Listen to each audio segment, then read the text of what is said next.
Hi there, and thanks for joining us on Chicago Tonight, Black Voices. I'm Brandis Friedman. On the show tonight, a healthier way to get to and from school for students in Chicago's historically harmed neighborhoods. What a permanent child tax credit could mean for Illinois families.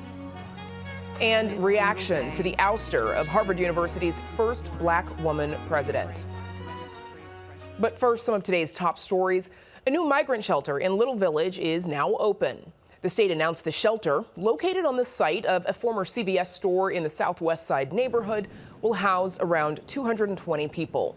The state says beds will be prioritized for families and people with disabilities. It's part of the state's $160 million investment in handling the migrant crisis, as now more than 30,000 asylum seekers have arrived to the area from the southern border. Governor J.B. Pritzker says he toured the facility yesterday. It's phenomenal what we've been able to do in a relatively short period of time and to accommodate very young children. You know, early childhood education is very important to me, making sure these young children have a place that they can play even in a very difficult situation. That's been put into this site. It's well managed, and I think that, I feel good about the opportunity there. Alleged Highland Park Parade gunman Robert Cremo III will no longer stand trial next month. The trial has been delayed until either later this year or early 2025. Cremo had initially sought a quick trial date when he decided to act as his own attorney. But he backtracked on that and asked a public defender to be reappointed as his legal counsel. The delayed date gives the attorney additional time to prepare. The judge in the case says that she'll make a decision on the new trial date during a hearing late next month. It's the news Blackhawks fans feared. Rookie phenom Connor Bedard will miss the next 6 to 8 weeks. That's due to recovery from a fractured jaw he suffered Friday in a game against New Jersey. The team says Bedard underwent successful surgery at Northwestern Memorial Hospital and needs the time to recoup before he can hit the ice again. That means the earliest he could return would be the last week of February. And big changes are afoot with the Chicago Bears after they finish another lackluster season. The team announces today it's letting go of offensive coordinator Luke Getsy as well as 4 other offensive coaches. Getsy provided over a Bears squad that finished 18th in points per game this year. Matt Eberflus will return for a 3rd season despite a 10-24 record in his first 2 seasons at the helm. What about Justin Fields' future with the team? General Manager Ryan Poles says he'd have to be, quote, blown away by draft prospects to move on from the quarterback. Meanwhile, Bears president Kevin Warren had a little bit to say on the whole issue of a new stadium. He wouldn't disclose whether or not Arlington Heights was the front runner, but said that he was, quote, intrigued by a potential Chicago site because he believes it's the best city in the world. Up next, Chicago Public Schools is going a different route to address its bus driver shortage. Amanda Vinicky explains right after this. Chicago Tonight, Black Voices, is made possible in part by Fifth Third Bank and by the support of these donors.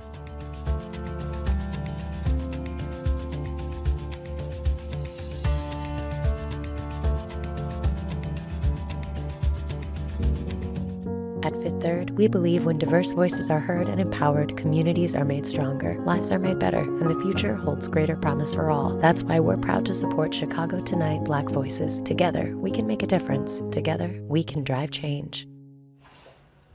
More Illinois drivers are getting behind the wheels of electric vehicles, but it's taking more time for school buses to get up to speed. Chicago Public Schools are among the first in line for funding to pick up the pace. WTTW News reporter Amanda Vinicky joins us now with more. Amanda, CPS learned this week that it won a Clean Bus grant. Tell us more. Yeah, Brandis. So CPS is among the 67 winners nationwide in a first batch of money going through a competitive federal program that was made available through the bipartisan infrastructure law that passed in 2021. And CPS due to receive $20 million, and that will be used to buy, as the program name suggests, clean buses, as in buses that run on electricity and not on diesel. Amanda, why are electric buses preferable? Well, Brandis, in part, it is just they reduce greenhouse gases, so overall, but when you think about it from a more local level, well, they don't smell. they don't really have much of a sound, so you're not getting that noise pollution. But also, of course, they aren't spewing that diesel exhaust, and that's particularly important when you think about who's riding these buses. So while it benefits the plan is to benefit the community overall, really that's beneficial for younger students whose young lungs are still developing, and they could suffer effects like asthma for when they are dealing with fossil fueled vehicles. And we're getting a bit of a look at some electric buses that are in use by CTA. Amanda, you said this program is competitive. Why did Chicago win? Well, Chicago won because we haven't actually seen the grant process that has, or the grant application that hasn't been released yet. But I did speak with folks on the President's Environmental Quality Council who said that a big thing that the EPA was considering when determining winners was things such as historically harmed neighborhoods, as it was phrased. And really, this application intentionally put dollars toward helping those communities. These buses, there's not going to be enough, 50 buses, not going to be enough for all the students in CPS, of course. Rather, it is going to go to specific neighborhoods, and we're talking Altgeld Gardens, Back of the Yards, East Side, Little Village, McKinley Park, North Lawndale, New City, Pilsen, Roseland, South Deering, and South Lawndale. $20 million sounds like a lot of money, but only 50 buses. Yeah, and so I actually spoke with somebody from the Environmental Law and Policy Center about this who said, yeah, it sounds really bad up front because a regular school bus, or normal as we would think of it, is about $100,000, and these cost 3 times that. But she said that actually long term, that's an investment that pays off because electricity is a lot cheaper than fossil fuels and particularly less expensive than diesel. And also, there are a lot fewer parts, so they're easier and quicker to maintain. Real quick, Amanda, I thought Chicago had a shortage of school bus drivers. Who's going to drive these buses? Still does. Brandis, CPS's latest data that I got just yesterday is 714 drivers, but 586 vacancies still. So nowhere near enough. But another portion of this is to try and bring in workforce development. And that is, you're seeing more and more electric vehicles on the roads, and including more manufacturers, including here in Illinois, getting, we'll use this term again, up to speed workers with how to deal with those. And so including from some of the communities where these buses will be routed through, try and perhaps hire from there. We could drive those puns all day. Amanda Vinicky, thanks so much. Thank you. And you can read Amanda's full story on our website. That's WTTW.com/news.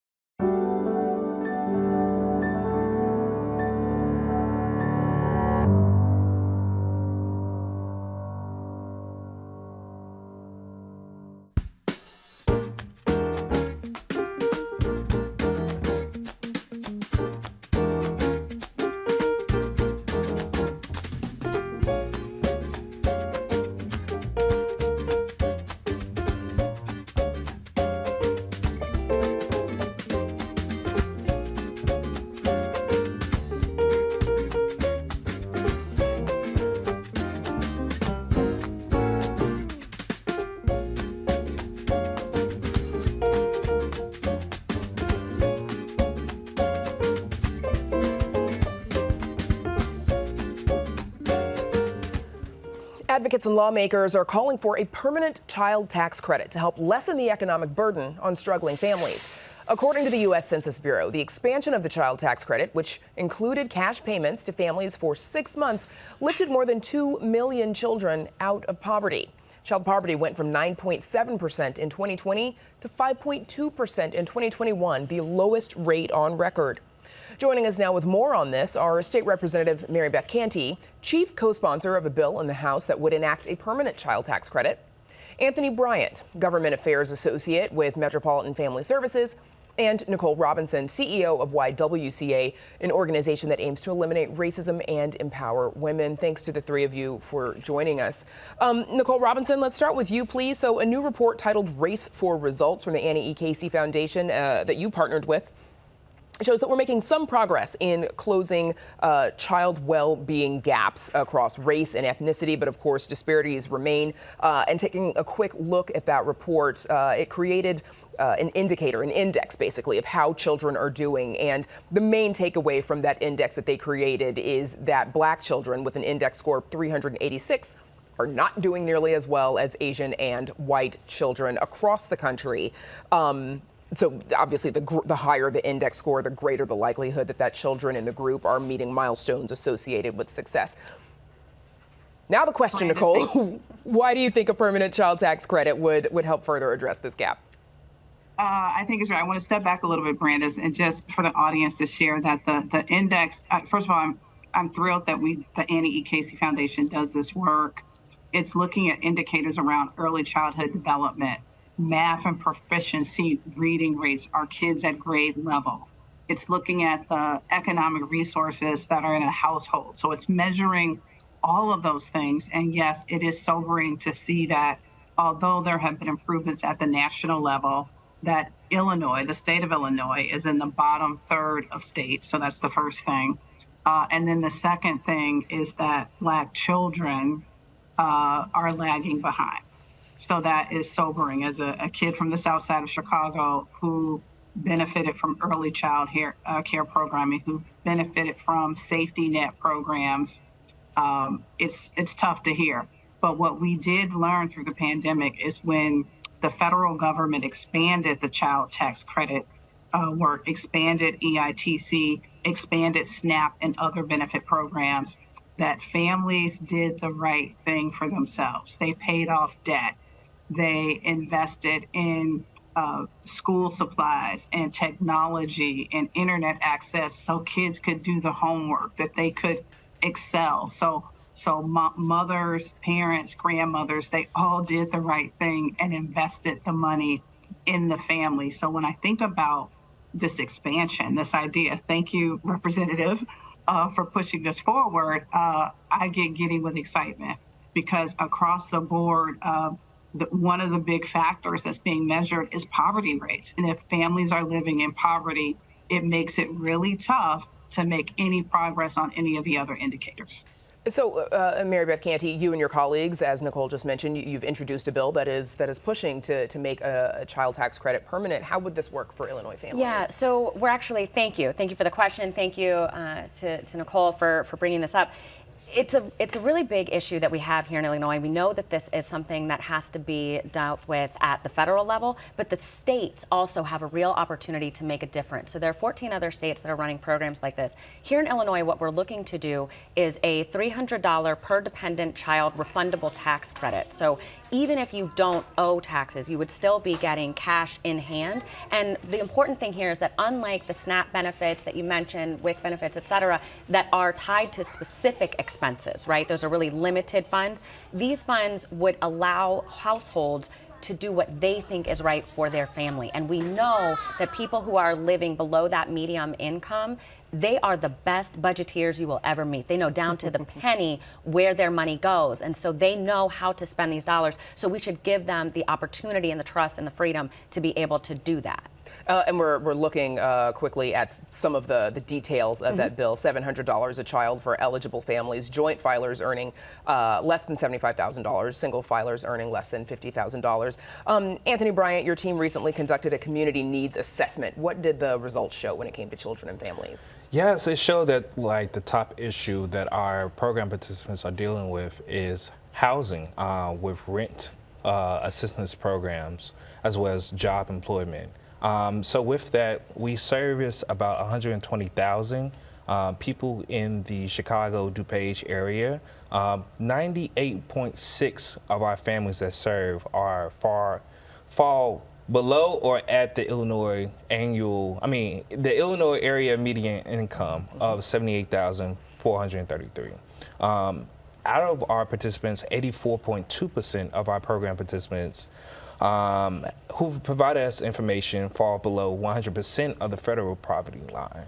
So we see that, as an organization, that we need to advocate for a child tax credit because our clients, our program participants, are dealing with so many financial burdens. And if I may add to that end, we know we have the data that shows roughly 60% of the recipients of this benefit across the state would be Black and brown households. And we're talking about being able to make a difference in the lives of about 1.5 million children across Illinois. That is a game changer for families. Representative, while we're on it, how would How would something like that be funded? How are we going to pay for it? Yeah, that is one of the things that people always ask. But where there is a will, there is a way, right? We've got a whole budget process. And so this is an opportunity for us to really take stock. We always talk about a budget being a moral document. So when you talk about your policies, those are the things that you want people to know. But what you fund is where your morals really are. Those are your real values. Nicole, the child tax credit, the federal one, of course, that was expanded during the pandemic that we've talked a bit about. What were some of the issues that you were hearing from families with regards to being sure that they could access it? Yes, that was, again, we love the fact that it was expanded. And one of the challenges is always enrollment and getting families to enroll and building that trust. That's the great thing about the YWCA of Metro Chicago. We work with mom and pop childcare providers. We work with families, and there were lots of questions about the eligibility, the information that they need to share about their financial situation, people in the home, and then this idea of tax. I know that might seem odd. We're in tax season now, but that's a scary thing to people. And the idea that you're exchanging this information with the idea that you're going to get this cash back. There's a little bit of a barrier in education and awareness, and we have boots on the ground, people talking to communities, knocking on doors to help them understand that this is real. This is real, and it's a trusted source, and this is something that will benefit your family. So as we think about expansion, not alongside the funding, we should also think critically about the communication strategy and the plan and how we roll it out to people and how we simplify it. To what extent we can keep it as simple as possible so that there's no barriers to enrollment. And before we run out of time, Anthony, I'm going to give you the last word. What kind of programs or outreach does your team do to help families who are struggling to make ends meet? So yes, at Metropolitan Family Services, we have programs in economic stability, empowerment, education, as well as early childhood and emotional wellness. So in Inglewood, we have a financial opportunity center that focuses on decreasing the debt that families are dealing with, increase their wages, as well as come up with a financial plan for them. If you are in need of services, please feel free to reach us at 312-986-4000 and ask for referral and intake. Okay, good to know. That's where we'll have to leave it. Nicole Robinson, Representative Mary Beth Canty, and Anthony Bryant, thanks to all of you for joining us. No problem. Thank you. Up next, reaction to the resignation of Harvard University's president.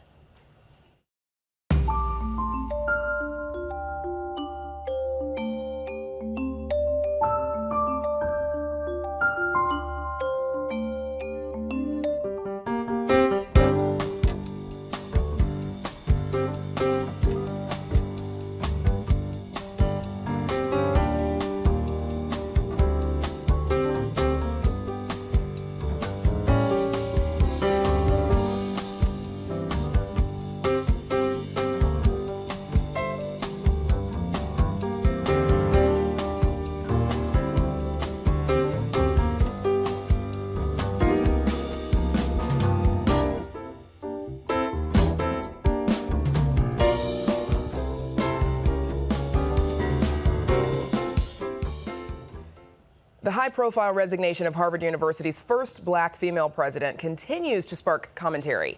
Claudine Gay resigned last week after backlash to her testimony at a congressional hearing where she was criticized for not doing enough to tackle anti-Semitism on campus. She also faced accusations of plagiarism. However, Gay supporters say her ouster reflects a system that wasn't built for people of color. Joining us now to discuss Gay's resignation are Alvin Tillery, professor of political science and director of the Center for the Study of Diversity and Democracy at Northwestern University, and Dominique Jordan Turner, a diversity, equity, and inclusion consultant. We should mention we did reach out to a number of organizations who expressed concern over President Gay's tenure, but none were able to join us. We thank the two of you for joining us, and welcome back. Thank you. Thank you for having us. Alvin, let's start with you. You were just a year behind Claudine Gay at Harvard in your graduate program, same graduate program. Yes. How do you view what's precipitated well, all of this? Well, I also work in the same exact field that she does as an academic, and I view the incident with great sadness. I mean, Claudine was absolutely the top of our field. She was the best graduate student of our generation, or one of the best graduate students in our generation. And I don't know many professional political scientists that actually buy the plagiarism charges against her. So to watch her be sort of ushered out after 6 months on the job by sort of restive donors, it really raises questions about whether they were ever going to support her, or whether they would ever support any black woman in the position. And I want to come back to the role of donors a little bit later on in this discussion too, but Dominique, same question to you. What's been your reaction to the events that led to her resignation? Yeah, I think the first thing that I have to say is that Dr. Claudine Gay dared to be the very first black woman to take on this role at one of America's oldest educational institutions. And if you've ever been the first or the only in any of those roles, you recognize that it takes great resilience and courage and fortitude to do that. And so as a black woman leader, I'm incredibly proud of what she's accomplished, but I'm also saddened, as Al mentioned. But I'm also unsurprised. I wasn't surprised. I think many of us in higher education and in DEI roles are unsurprised that this was the outcome. So we have a little bit of sound. Here she is, Claudine Gay, responding to a question about what is and is not protected speech on campus. Speech is protected, and that protection extends even to speech we find objectionable and offensive and even outrageous. It's when speech crosses into conduct that violates our very clear policies around bullying, harassment, intimidation, that it becomes actionable. Dominique, why do you think that answer failed to satisfy Gay's critics? So I've served in roles as president and CEOs of organizations, and it's a really tough role, especially when you're on the spot like that. I think you have two kinds of leaders. You have some that protect the institution, and you have those that protect the people. And I think you have to use your wisdom to understand when to lean into which role. And I think it was a fail for all of the presidents at that time. I think they led with an academic and a legal response as opposed to a people-centered, a human-centered response. And that said, you know, after those hearings, one of the president of University of Pennsylvania did end up resigning, but then came the accusations of plagiarism as well that got a little bit more air after that hearing. However, some folks argue that, you know, the inaccurate or missing citations in her work, that it does amount to plagiarism and that it harms the authors who she allegedly plagiarized. Al, you know, should someone who's violated that code be allowed to sit at the top of one of America's, you know, oldest and most storied institutions?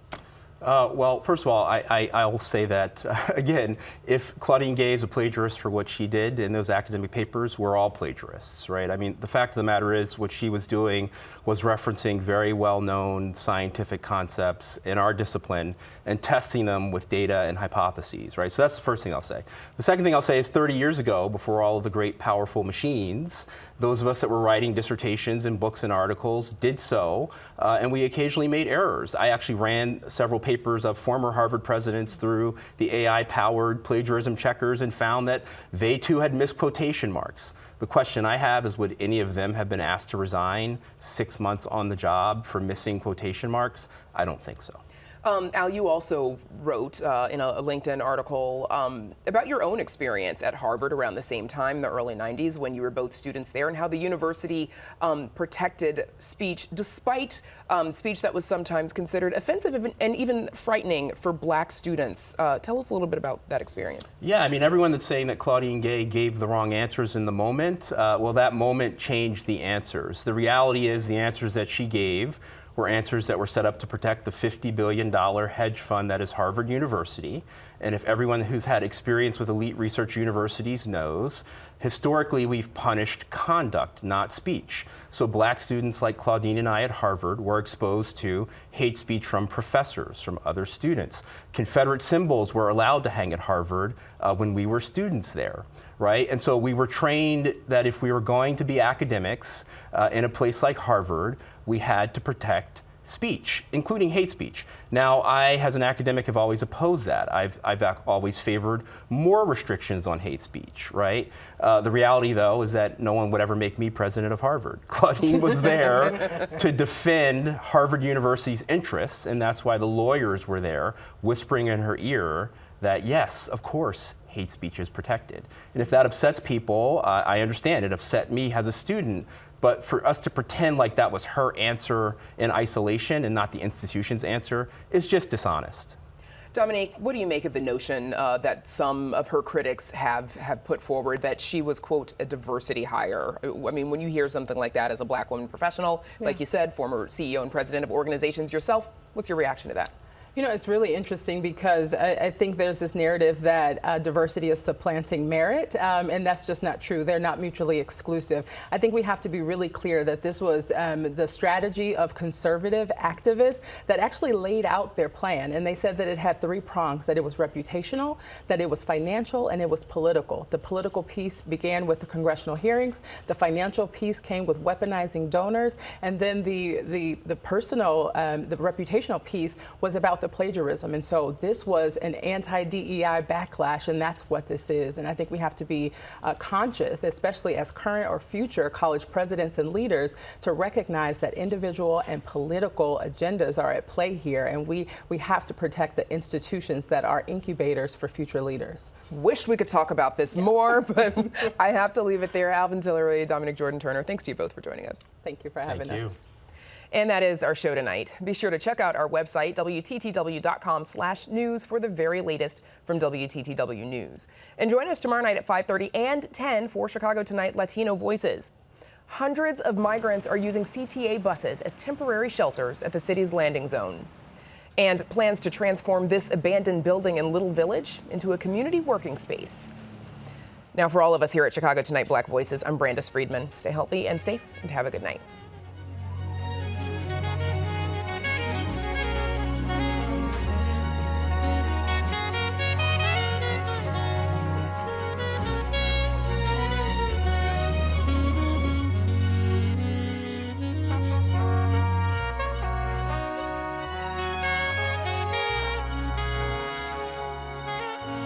Closed captioning is made possible by Robert A. Clifford and Clifford Law Offices, a Chicago personal injury and wrongful death firm that supports free educational initiatives in the legal profession.